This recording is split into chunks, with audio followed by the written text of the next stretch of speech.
Hi అండి. ఇవాళ recipe వచ్చేసి ఎంతో టేస్టీగా ఉండే మటన్ కర్రీ. ఇంకెందుకు లేట్ చేసేద్దాం రండి. ఫస్ట్‌గా కుక్కర్ తీసుకొని దాంట్లో సరిపడా ఆయిల్ పోసుకొని, ఆయిల్ హీట్ అయినాక 4 లవంగాలు, 2 దాల్చిన చెక్క, 2 యాలకులు, 2 మరాఠీ మొగ్గలు అండ్ కాస్త బిర్యానీ ఆకు ఇవి వేసి వేయించుకోవాలి. నేను ఈ క్వాంటిటీ అనేది వచ్చేసి హాఫ్ కేజీ మటన్‌కి తీసుకున్నాను. మేము స్పైస్ తక్కువగా తింటాం కాబట్టి, మీ స్పైస్ ఎక్కువ తింటా అంటే గనుక కాస్త అడ్జస్ట్ ఎక్కువ క్వాంటిటీలో వేసుకోండి. ఇవి కాస్త ఫ్రై అయినాక ఆనియన్స్, చిల్లీ ఏసి ఫ్రై చేసి, కాస్త పసుపు అండ్ టేస్ట్‌కి తగ్గట్టు సాల్ట్ వేసి కాసేపు ఫ్రై అవ్వనివ్వాలి.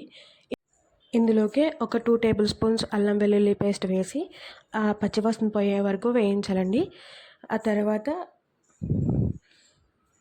మీ స్పైస్‌కి తగ్గట్టు కారం వేసి మరికొద్దిసేపు వేగనిచ్చి ఒక చిన్న గ్లాస్ వాటర్ పోసుకోవాలండి. ఇట్లా వాటర్ పోసుకోవడం వల్ల ఏందంటే మనకు అడుగంటదు అండ్ మనం వేసే పీసెస్‌కి అనేది గ్రేవీ అనేది మంచిగా పట్టుకుంటుంది. గ్రేవీ కాస్త ఆయిల్ పైకి తేలాక ముందుగా కడిగి శుభ్రం చేసుకున్న మటన్ పీసెస్ వేసండి మరికొద్దిసేపు వేగనియ్యాలి.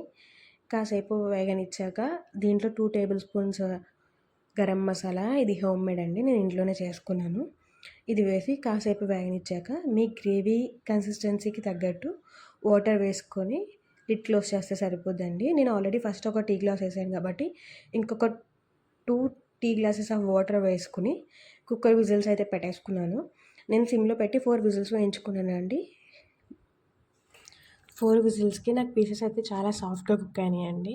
లిడ్ ఓపెన్ చేశాక మీ కన్సిస్టెన్సీకి తగ్గట్టు గ్రేవీ అడ్జస్ట్ చేసుకొని కొత్తిమీర వేసుకొని దించేసుకుంటే ఎంతో tasty and simple mutton curry అయితే రెడీ అయిపోయిందండి.